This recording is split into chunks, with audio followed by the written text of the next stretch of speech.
Bismillahirrahmanirrahim.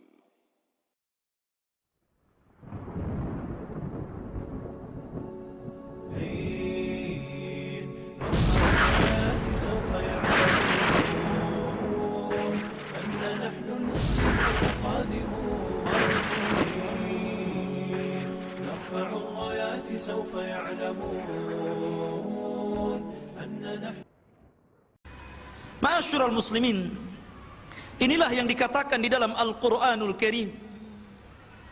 Allah Subhanahu wa taala berfirman, "Wa idzal waqa'al qawlu 'alaihim akhrajna lahum dabbatul ardh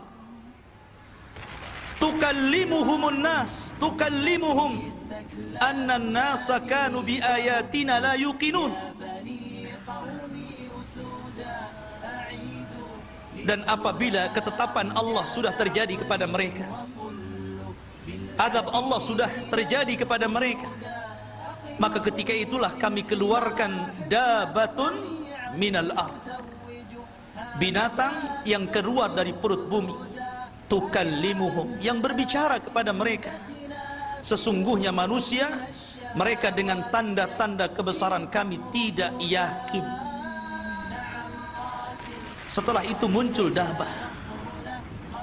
Lah dabah ini tugasnya yang pertama kali adalah memberikan stempel.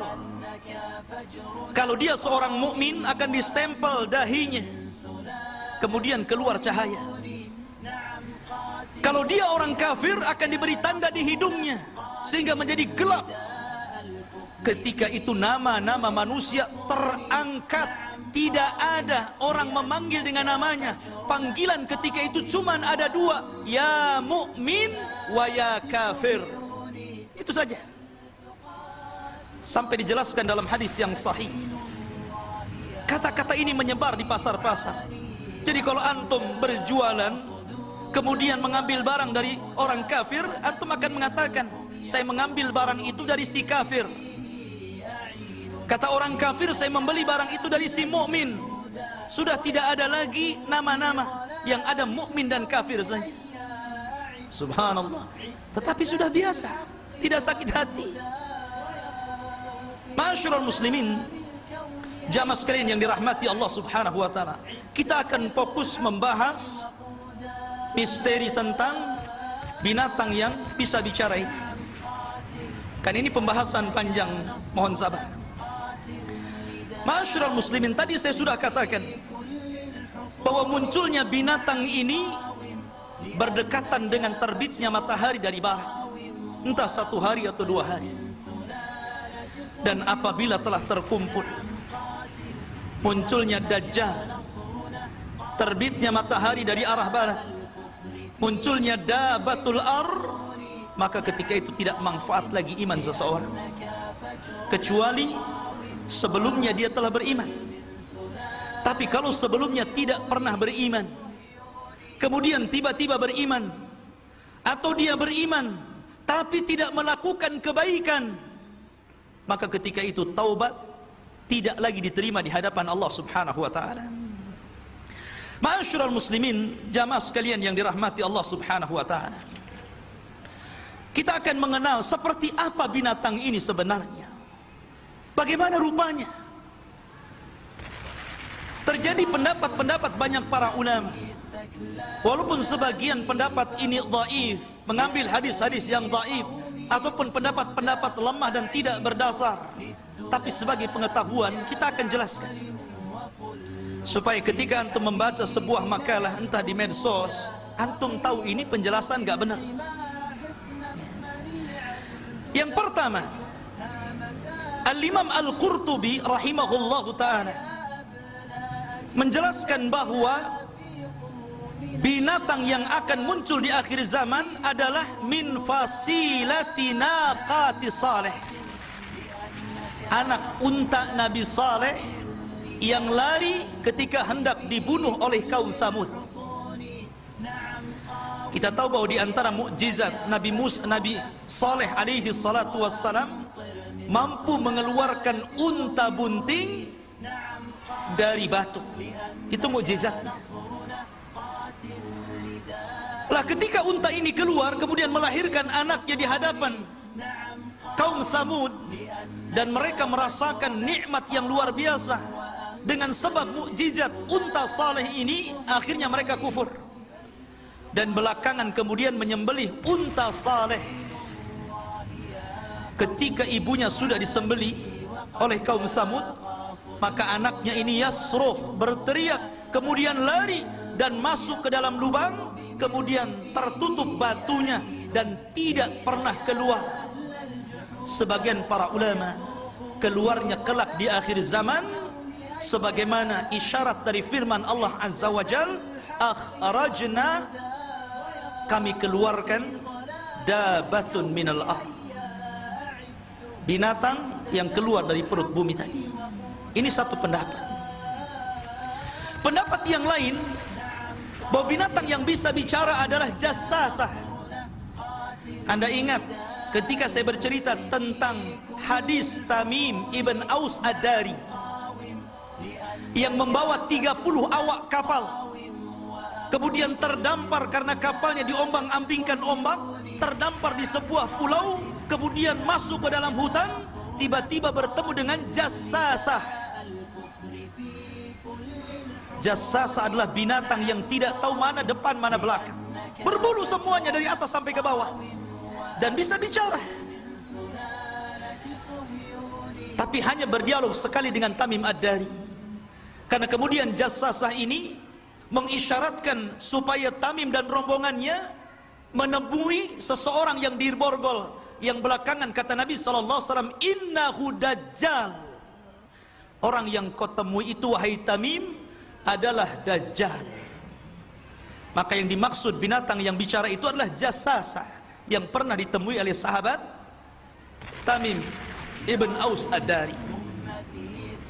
Kemudian pendapat yang ketiga, bahwa binatang itu adalah ular yang pernah menghalang-halangi orang-orang Quraisy ketika hendak merobohkan Ka'bah dan membangunnya kembali. Karena kita tahu ketika Nabi SAW berusia remaja belasan tahun, terjadi banjir. Banjir ini merobohkan sebagian bangunan Mekah. Kemudian orang-orang Quraisy membangun lagi Ka'bah, tetapi karena kurang dananya, karena mereka mewajibkan bahwa dana untuk membangun Ka'bah harus dari dana yang halal, sehingga tidak terkumpul banyak. Makanya tidak bisa menyelesaikan pembangunan Ka'bah seperti bangunan Ibrahim. Makanya mereka hanya bisa menyelesaikan separuh saja, dan separuhnya kemudian diberikan tembok yang kita kenal dengan Hijr Ismail. Sebenarnya itu bagian daripada Ka'bah. Lah ketika orang Quraisy ini hendak merobohkan dan membangunnya, tiba-tiba ada ular. Mereka takut. Kemudian tiba-tiba Allah mengutus burung dan mengambil ular itu, kemudian diterbangkan entah kemana. Maka orang-orang Quraisy mengatakan bahwa apa yang mereka lakukan adalah kebenaran, karena tidak ada lagi yang mengganggu mereka. Mulailah mereka merobohkan Ka'bah dan membangunnya.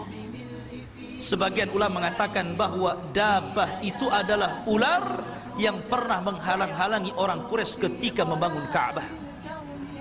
Ini tiga pendapat. Kemudian pendapat yang lain, tetapi pendapat ini sangat lemah, bahwa yang dimaksud dabah adalah manusia yang selalu mengingkari kemungkaran, memberantas kesyirikan, memberantas orang-orang yang menyelisih sunnah Rasul, memberantas orang-orang yang senantiasa melakukan dosa-dosa besar. Kalau memang ini dabah, berarti sudah muncul setiap hari. Dai-dai banyak. Berarti dai itu dabah kan begitu. Termasuk saya, gak terima saya. Masa saya dikatakan dabah, gitu kan?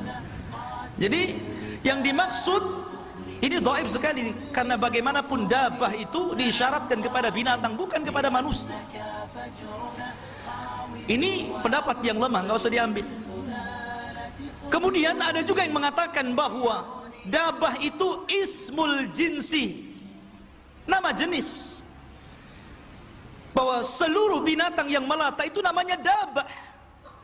Sebagaimana ketika Allah Subhanahu wa taala mengisyaratkan tentang robohnya singgasana Sulaiman.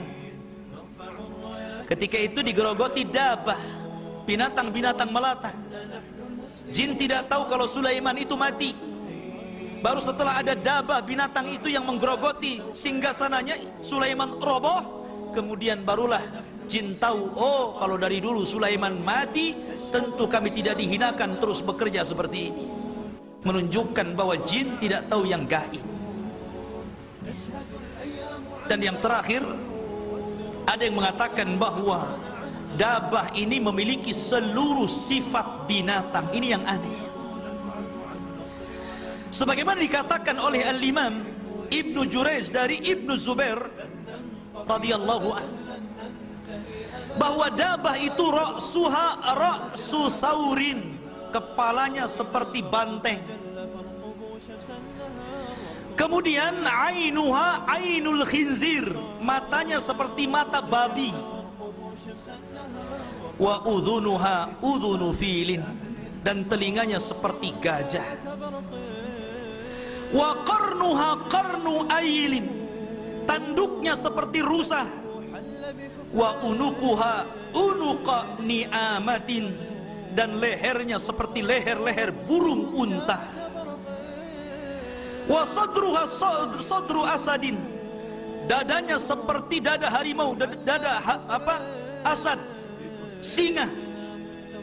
Wa launuha launun namar, dan warnanya seperti harimau. Wa khasiratuha khasiratu hirrin, dan rusuknya seperti rusuk kucing. Wa dhambuha dhambu kabsin, ekornya seperti kabs. Kabs itu kambing gibas, kambing yang wol, yang berbulu itu. Wa qawaimuha qawaimu ba'irin, dan tingginya seperti unta. Kayak apa itu? Coba bayangkan.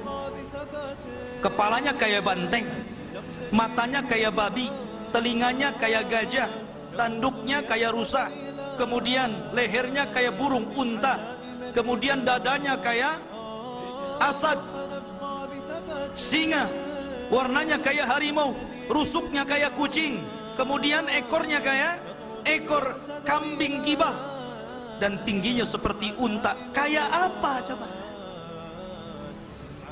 Coba antum gambar gitu. Oh kayak gini rupanya. Ya. Ma'asyiral muslimin rahimani. Kemudian dalam riwayat yang dhaif, tapi dhaif, binatang itu membawa dua barang pusaka. Satu tongkatnya Nabi Musa, dan satunya stempelnya stempel Sulaiman. Jadi kalau dia memukul orang-orang yang beriman, maka akan dipukul oleh tongkat Musa dahinya dan akan bercahaya.